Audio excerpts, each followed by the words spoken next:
I want to take you to the Qatar's Ministry of Foreign Affairs here in Doha. Majed al-Ansari, the spokesperson for the Foreign Ministry, has been giving a press conference. Let's listen to what he's been saying. Would you like me to translate? And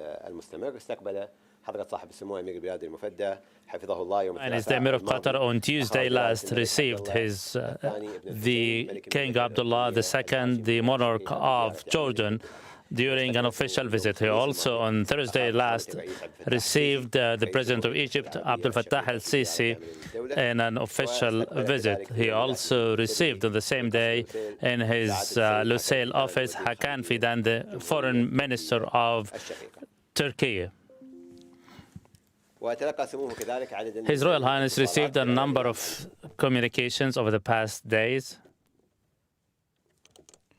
including one from the President of the United Arab Emirates, the monarch of Kingdom of Bahrain, and also King Abdullah II, the monarch of Jordan. King Philip VI, the monarch of, as well as Steimer, the Minister of the UK, President Macron of France, and the Prime Minister of India. These communications were centered on discussions on the developments within the region and the gravity of continued escalation. They also expressed solidarity with the state of Qatar in the recent attacks on our territories. We recall and honor the memory of the fallen martyrs, the personnel of our armed forces, and the personnel of the joint forces from Turkey who fell in the line of duty in a helicopter crash, an epitome of sacrifice for the sake and the cause of the homeland.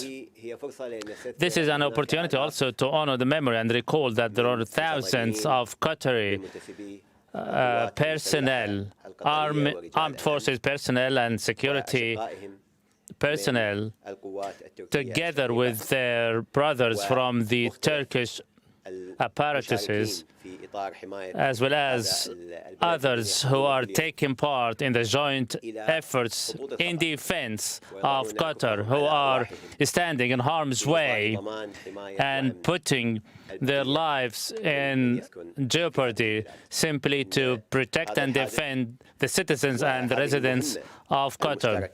This incident in a joint mission where the Qatari blood was mixed with the Turkish emphasizes that it is not only a partnership between two countries, it is a reflection of the depth of partnership in humanity and religion between both the countries and the peoples. As the Turkish blood mixed with the Qataris in this incident is a translation of our shared future.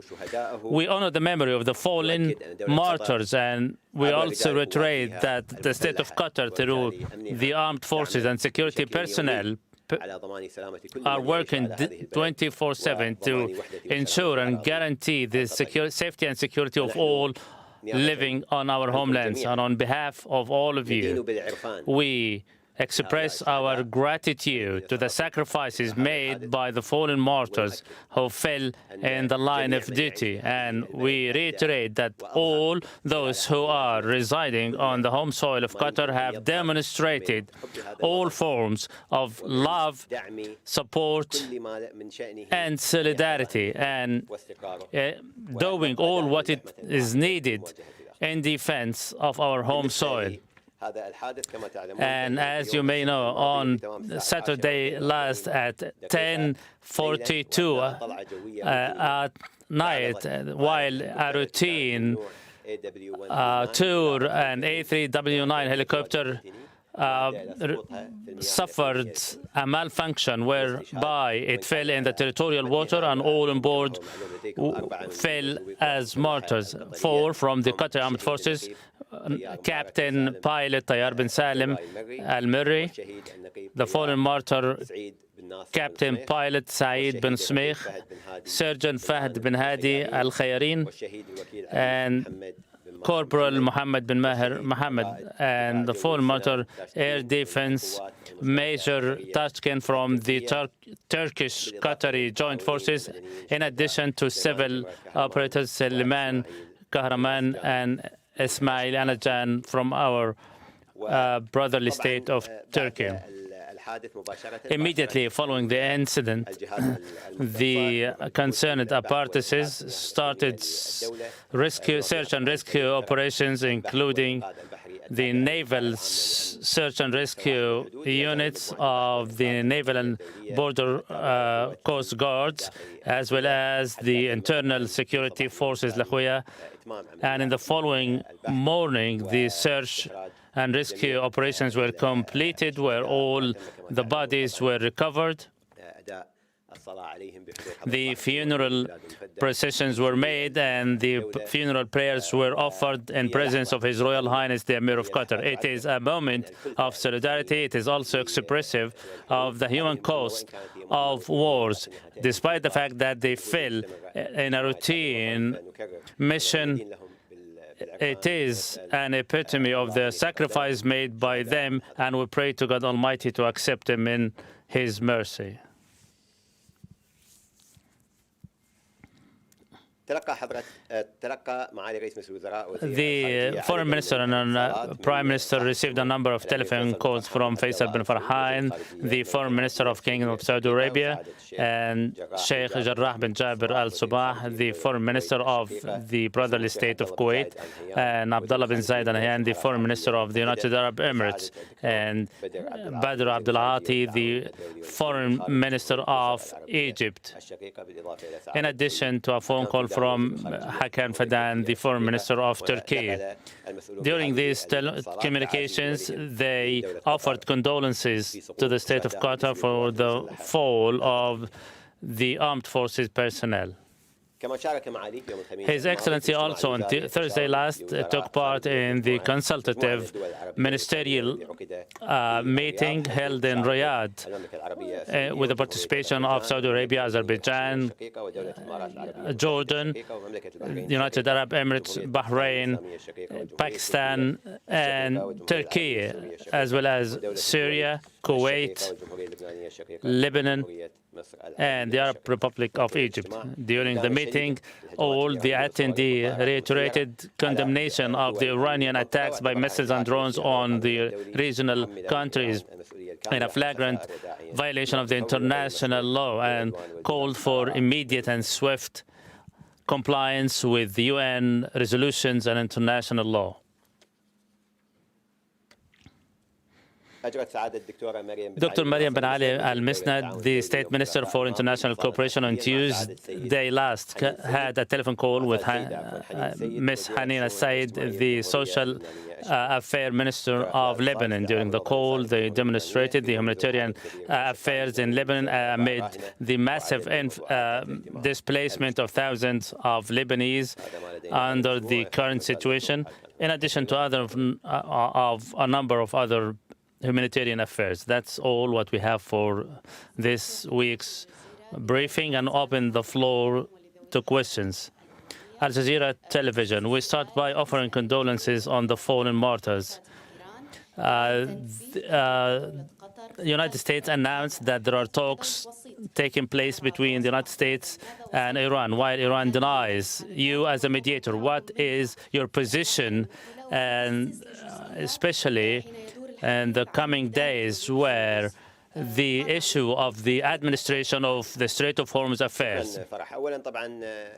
To begin with, this position of Qatar from day one has been clear, putting an end to this war through diplomatic means. This is our position throughout any dispute worldwide. The faster the diplomacy is, the more lives and losses we save. That's why we support and uphold all diplomacy efforts, be it in terms of communication or through official channels, and all what is needed in order to bring a diplomatic end to this war. Here, I reiterate that there is no direct effort, mediation effort made by Qatar. Our efforts are totally centered on defending our homeland and addressing the losses and damage suffered as a result of the continued attacks on the state of Qatar. And as you may have heard shortly, we are in communication with regional and other international players.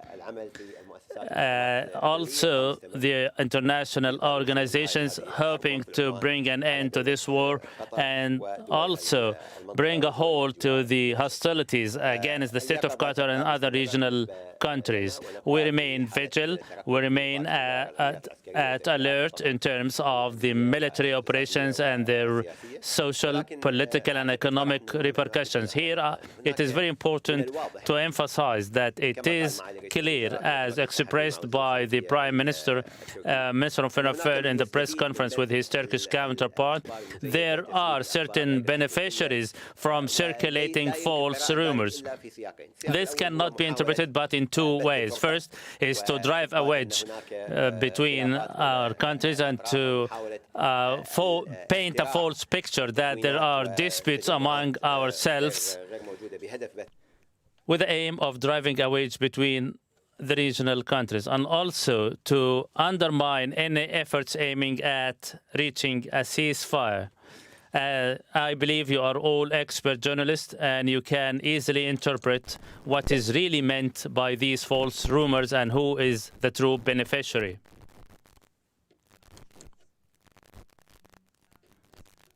That you have not been involved in any of the conversations that President Trump spoke about in terms of the Iran war. But can you tell me what pressure have you applied and what appeals have you made to President Trump to step back from his threat to attack Iranian power plants? Thank you.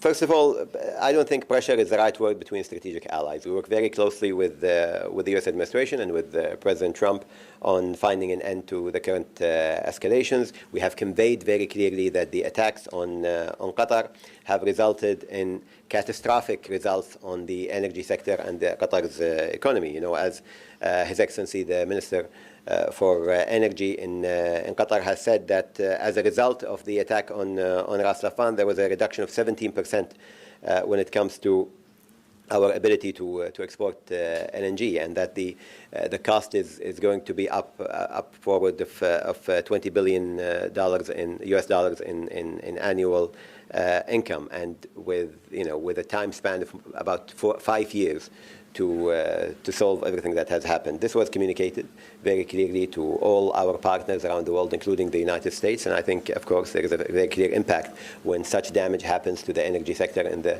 region as a whole. We've said from day one, and we've condemned any attack on energy infrastructure in the region as a very dangerous precedent that would have very dangerous repercussions. We have seen the repercussions in Qatar firsthand, and we welcome that there was a very clear stay on attacks on energy facilities, and we hope that that materializes and continues. And we don't believe that there is any justification for attacking civilian infrastructure. These civilian infrastructures, wherever they are the wealth of the people, regardless of the political implications of that wealth, and therefore they should always be protected from any attack.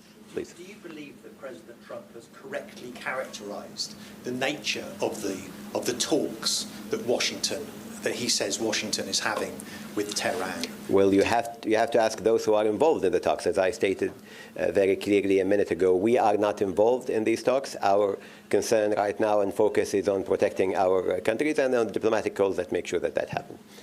Please. Assalamu alaikum. Here. Very good to see you again, Dr. Majed. Can Qatar and the Gulf states ever have normal relations again with the Islamic Republic of Iran?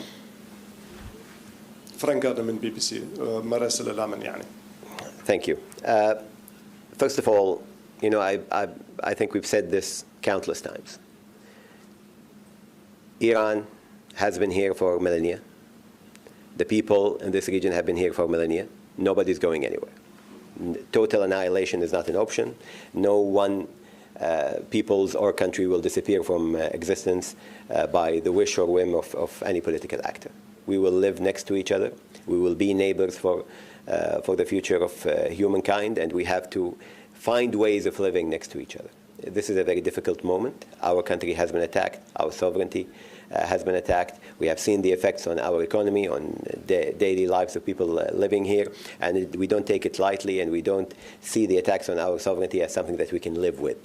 Now, that said, obviously living next to 90 million people in Iran, a proud people that we have shared the Gulf with for, as I said, millennia, will continue, and we will have to find a way past this. This is a very difficult moment, but we will find our way out of it. And I have to say here that our message was always to Iran: the brotherly relationship, the neighborly relationship between our peoples should take paramount over any other political consideration. The fact that they decided to attack our country like this does not show good neighborly relations or the essence of that brotherly relationship, but it is something that we don't find any alternative to in our region. If I could just ask, is that a view shared by all the Gulf states? Is there unity amongst the GCC? Of course, I don't speak on behalf of every another country in the Gulf, but I think the official statements are very clear on this. You have to remember that before this war and before the 12-day war, there was a rapprochement between all the Gulf countries and Iran that took place actually here in Doha when the Iranian president met with the foreign ministers of the Gulf. We in the Gulf believe in peace with Iran. We in the Gulf believe in coexistence. We believed in reaching out to Iran. It's now up to the Iranians post this war, of course, to decide how they are going to rebuild the trust that was lost due to their attacks on our sovereignty. Dr. Ansari, Raf Sanchez from NBC News. Thank you for doing this briefing. President Trump has said talks with Iran are going perfectly. He says that there are major points of agreement. Based on what you know about the negotiations, do you share his optimism that there could be a negotiated ceasefire sometime in the near future? Now, let me reiterate, Qatar is not involved in these talks. Our views about any talks, if they exist, are consistent with our very principled position that all conflicts will end on the negotiation table, and we support all of these efforts. I'm not privy to the details of the current negotiations, but we stand ready to help, of course, if there is any role for Qatar. But right now, our concern is in supporting these efforts and stopping the attacks on our country. Follow up. When President Trump threatens escalation against Iran, the Iranians respond by threatening to retaliate against Gulf states like Qatar. Do you feel like the president is adequately taking the danger that the Gulf allies face into account when he makes these threats of escalation? We are in constant communication with the administration, conveying to them exactly what the Iranian attacks are doing to our countries. We are grateful for the partnership that is allowing us to help protect our region against these attacks, and I will leave it at that. Anwar? Anwar? Assalamu alaikum. To begin with, I offer condolences for the fallen martyrs. And a question: I understand that Qatar is not involved in the ongoing mediation efforts.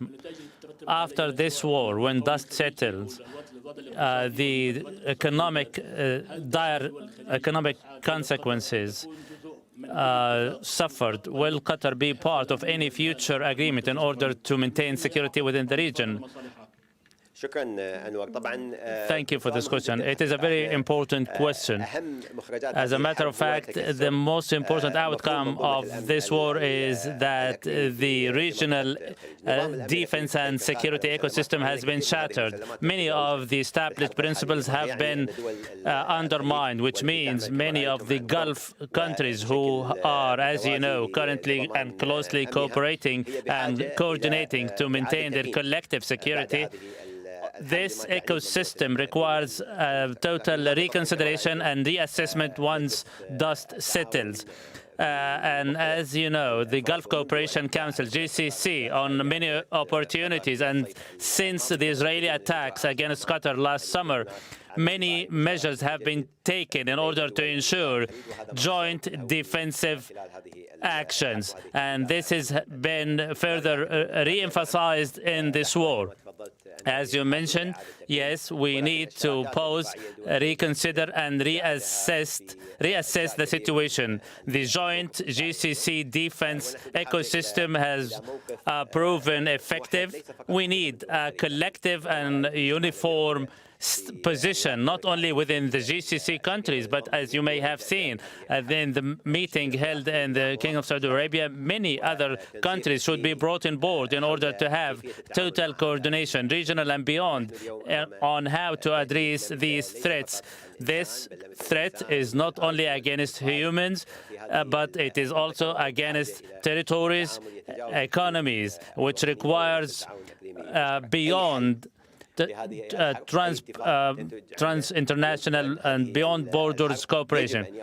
Any repercussions should consider the interest of all the countries, not only those affected by the war, but all others.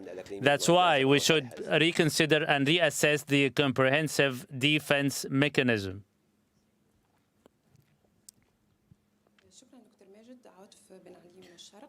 Al-Sharq newspaper. There are reports that the United States is prepared to deploy troops in the Middle East, which means a land invasion. What's your position?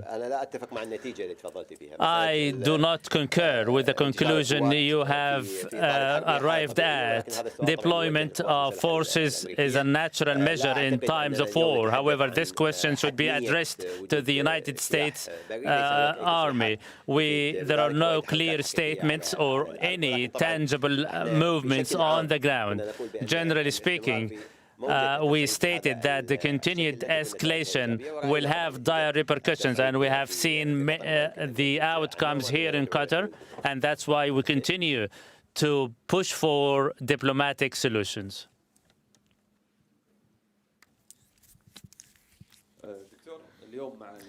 Today, an announcement made by Qatar that many domestic institutions, including schools, are to resume normal business hours. This means a detente or an end of war. The decision made by the state authorities to resume on-site operations has a lot to do with the security conditions within the state of Qatar, as we have succeeded in fending off 90% of the missile attacks, as we managed to foil all these attacks. And as you know, the armed forces commanders, as well as the security leaders, have taken this decision. At the same time, we continue to urge the public to abide by the security directives, and we urge all citizens and residents who are to report to office today to continue to abide by these instructions and to ensure that we have access to all the relevant warnings. Our life must go on, and the war might drag on, which requires us to go back to our normal life. And I believe the decisions made was based on clear strategic and security assessment. We have all confidence in our security system. Again, we should all remain vigilant and alert. The danger has not passed away, and we pray to God Almighty to save us all. There's been multiple attacks across the region on energy facilities, but no one else has been able to get the response from the U.S. president, where he announced that Israel will not attack Iran's energy facilities after the attack on Ras Laffan. Can you elaborate on what was the discussion had between Doha and Washington in the wake of that, and if Qatar played a role in getting that guarantee? Thank you, Osama. I think for all of us in the region, there was a very clear message communicated to the U.S. administration on the dangers of a reciprocal attacks on the energy sectors. I think the U.S. President and his team understand very clearly the impact of this has on the international energy markets. And I would say that the attack on Qatar was severe, and the results, as I described, earlier on the international energy markets are going to be quite extensive. But I think it's a joint effort by everybody in the region to convey these messages, and I don't think the U.S. administration is unaware of the effects of this on international economy. And just to follow on Iran, can you elaborate on the level of communication that you have with Iran? Because there has been a lull in attacks on Qatar, there's speculation there might be some understanding with Iran. Is that the case, and is Qatar continuing to, at any level, talk to Iran? The only communication we have had with the Iranians was the call between His Excellency the Prime Minister and the Minister of Foreign Affairs of Iran. We maintain regional communication with Iran, as you have seen, with various interlocutors that we are working with, but I don't think there is anything to report on when it comes to current communications with Iran. Buthaina?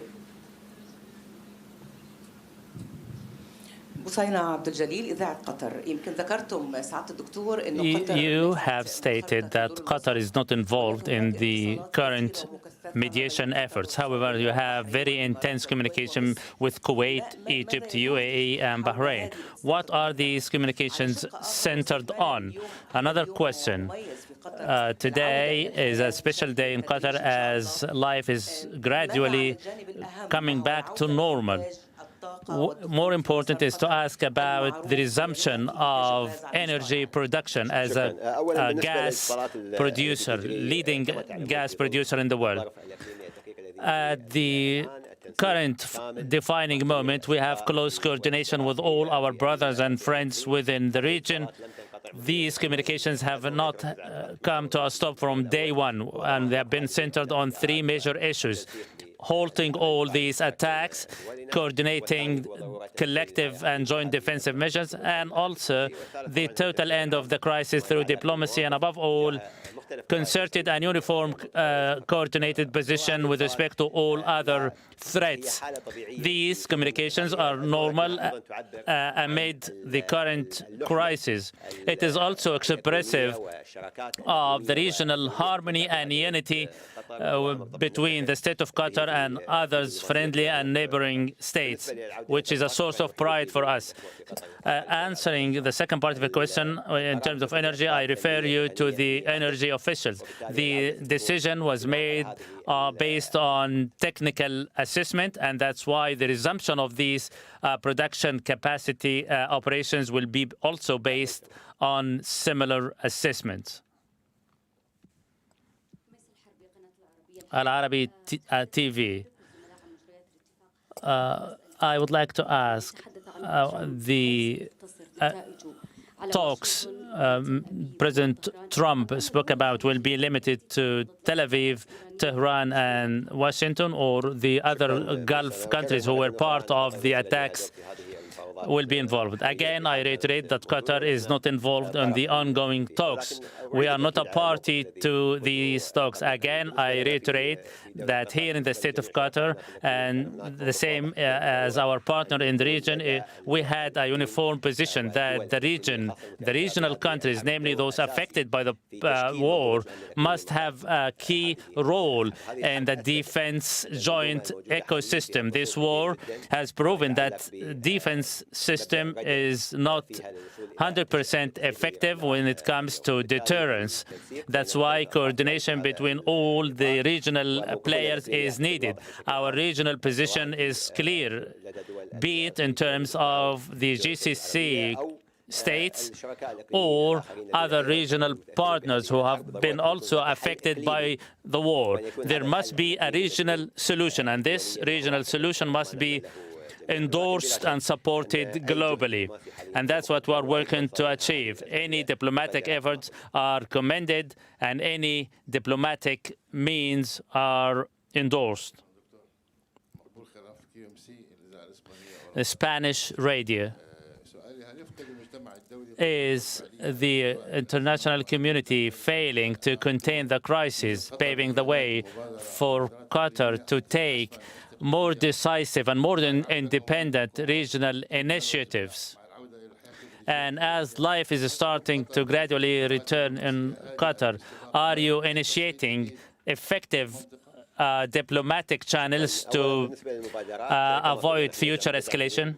Speaking of initiatives, we endorse and support any diplomatic efforts aiming at ending in the crisis, and I reiterate, we are not involved in any direct mediation talks as we speak. The second part of your question, the state of Qatar has always been well known for their massive efforts in mediation and dispute resolution. This role is not new. Even in the current circumstances, we still continue our mediation efforts on other international disputes. Our efforts still are going at full speed, and what the current situation cannot hinder our mediation efforts any other part in the world. Thank you very much. Elisa Clash from French Television, TF1 LCI.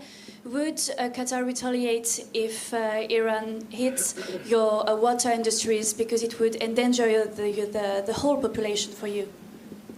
Thank you. First of all, we reserve the right to take the appropriate action to respond to any such attacks on our vital infrastructure. That said, I'm not willing right now to commit to any kind of retaliation. This is based on the operational and situational awareness at the time, and it has to do with the type of attack and the way it is. But we want to make it very clear that attacks on the livelihood of Qataris, attacks on the essential and very vital infrastructure is something that we do not see as an option for any of the countries in the region. And I don't think Qatar, from a principled point of view, is going to attack at any point vital infrastructure of other countries, but we reserve the right to retaliate against any attacks on our countries. Callum. Hi, Dr. Majed, campaign from AFP. As far as I can tell, we haven't had an alert or an interception since Thursday now. Don't jinx it, Alex. Yeah. Thank God. Is there a reason that you can point to that this... Well, you ask the people who are sending the missiles, not the people who are receiving them.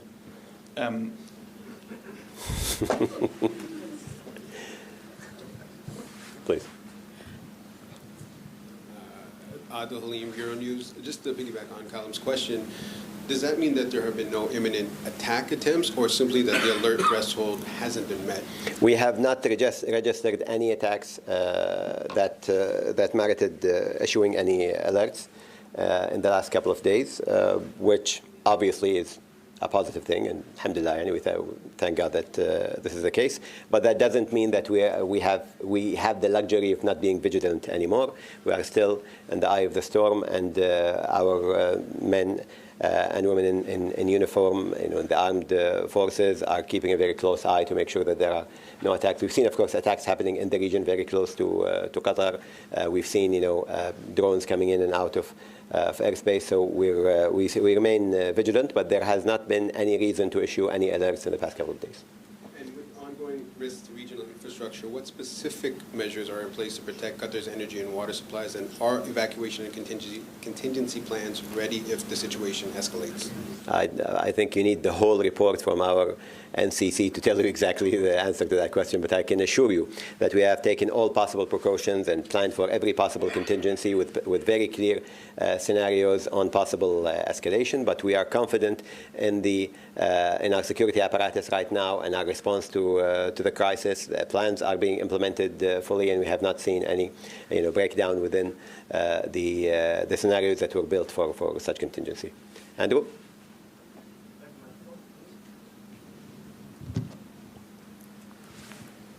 Thank you, Dr. Majed. Andrew Mills from Reuters.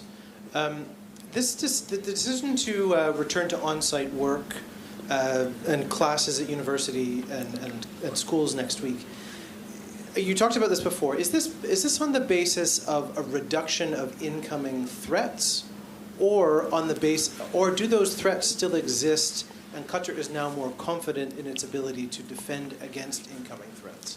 I have the feeling I need to have somebody from the Planning Council with me here, and the Cabinet, the Council of Ministers administration, because this is a very administrational decision.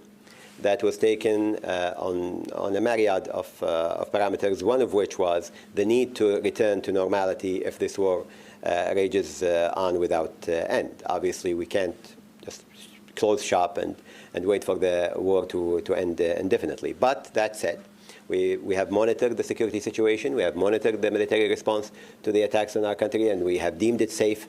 The government has deemed it safe to people to go back to work. I mean, most of you I know you guys have been working 24/7 in the past couple of weeks, but those of you who were at home were probably enjoying themselves, going out, to cafes and restaurants and other places without incident. So we believe that merits you going back to work for your country, along with doing all of that. But I can confirm that the decision was not taken lightly. It was taken according to security parameters, according to economic parameters, but also with complete confidence that we are all safe here at our place of work. شكرا دكتور مجيد. محمد مزرعي from France Television. France TV. Iranian strikes are continuing across the region, but Qatar has not been targeted since last Thursday.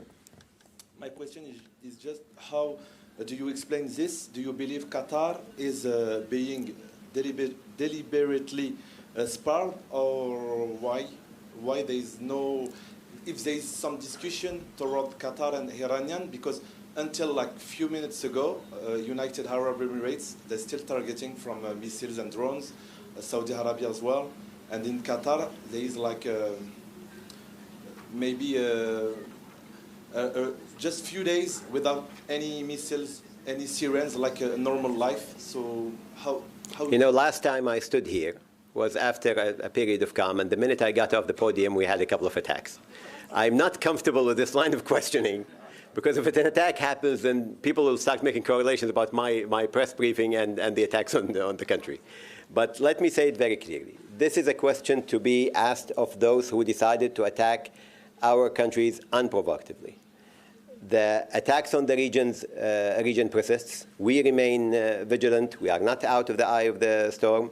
Well, I can't explain to you why these couple of days were without incident, but what I can tell you is that we welcome any reduction of escalation, generally speaking, especially against our country, but we don't have any specific reason to state for it. Osama?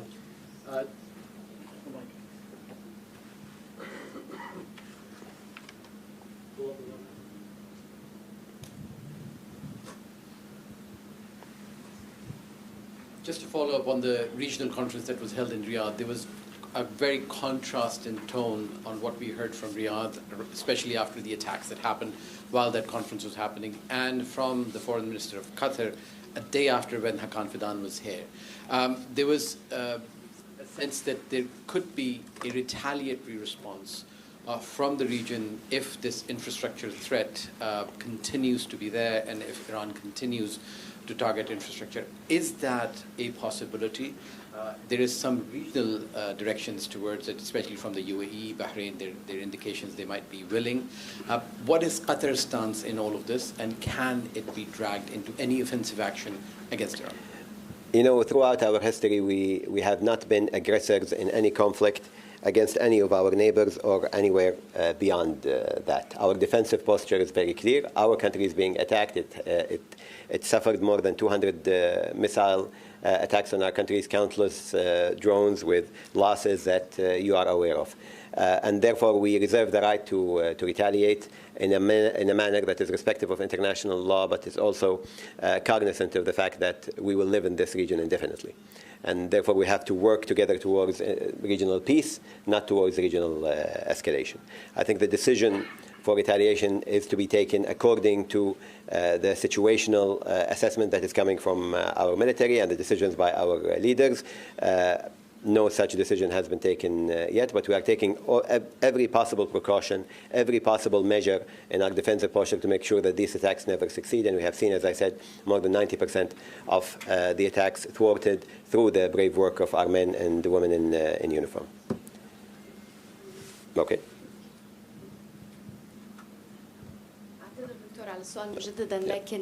Excuse me for asking again a brief question following a request from the Iranian military attaché to leave the state of Qatar. What are the exact details? And have you recalled the Iranian ambassador to Qatar? As part of addressing or dealing with the belligerent attack on the resources of the Qatari people in Ras Laffan, the state of Qatar took a number of diplomatic measures, namely requesting or demanding the military attaché to leave the home soil of Qatar. This was through an official letter handed over to the Iranian ambassador to Qatar to leave within the designated period of time. This was through diplomatic channels, and it was part of our response to the belligerent attack on the home soil. Did you make the point to Washington that, this region, and Qatar in particular, would suffer enormous economic consequences potentially because of the conflict? I mean, I think anybody who knows anything about international economy and international geopolitics doesn't need anybody reminding them of the effects of a war in the waters of the Gulf and what that would, what implications that would have on international energy markets and international economy. But we have stated that very clearly on the record and off the record many times since the escalations in the region have begun. And we've said since 2023, escalation left unchecked in the region will lead to not only regional spillover, but a total regional war that will engulf all of us. And this is exactly what we are in right now. So you told Washington about the potential economic consequences. You don't have to take my word for it. But they ignored you. You go. How do you feel about that? You go and look at the statements of the Prime Minister throughout dealing with the escalation since 23. We're in close contact with the U.S. administration over this.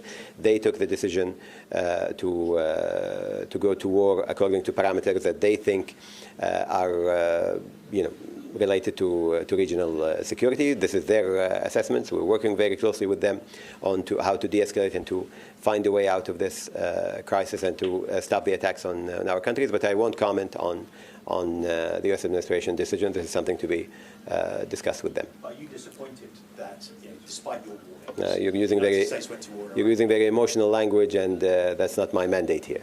Thank you. Dr. Ansari, one of the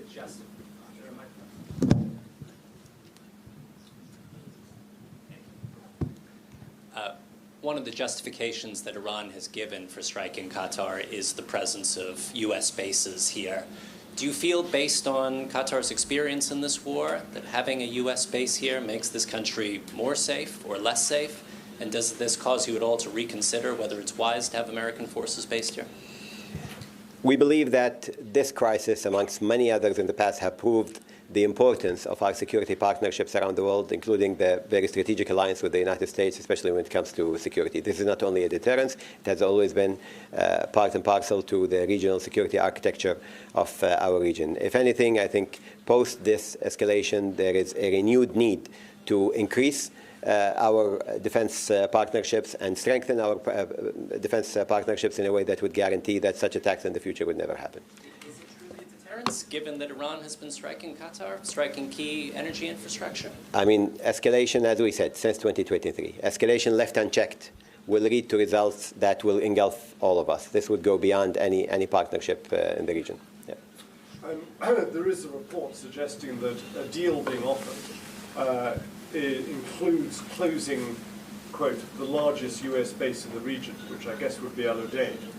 Has that been discussed at all? No, and I don't think I can comment on unsubstantiated reports of such nature.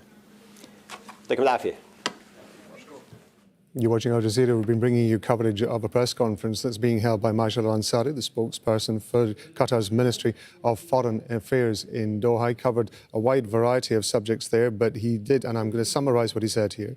He said that Qatar's stance with regard to the war on Iran by Israel and the US is that we must end this war through diplomatic means. We support all informal and formal diplomatic channels. He said there's no direct Qatari effort to mediate between the two parties. He said, however, that we reserve the right to take appropriate action to respond to any possible attack on vital infrastructure. Osama bin Javaid has the latest from the news conference, which has been held by the Foreign Ministry. It was a wide-ranging news conference by the Ministry of Foreign Affairs here in Qatar on a number of issues, especially about energy and security. Qatar has seen a lull in the number of attacks that have happened in the last few days in this country, and according to Majed al-Ansari, you have to ask the attackers on why there is a lower number of attacks in this particular country, and there's been other attacks on energy facilities across the region. What was very interesting is what came out of that meeting in Riyadh when regional countries and others were invited to discuss the fallout of this war, and they are now thinking about a strategic rethink of the framework of security, because as the Qataris have identified that there were shortcomings in how these countries were defended against incoming Iranian attacks. There's the talk of the town now is what is happening between Donald Trump and Iran. According to the Qatari Foreign Ministry, they're not involved in this. They welcome the idea of a de-escalation. They welcome the idea of talks and are ready to provide any assistance. But so far, this is not a Qatari, there's no Qatari involvement in this rapprochement or talks between Donald Trump and Iran. So all eyes still on what is going to be happening in the next few days and hours on how Iran continues to fight what it sees as retaliation on its soil by Israel and the United States. And these countries are waiting with bated breath, strengthening their security postures to deal with any kind of threat that comes towards them. It appears that the Qataris are welcoming it. There's a resumption of schools and offices in the next few days in this country, but they say that they're still vigilant and they're monitoring what comes next. Osama bin Javaid, Al Jazeera, Doha.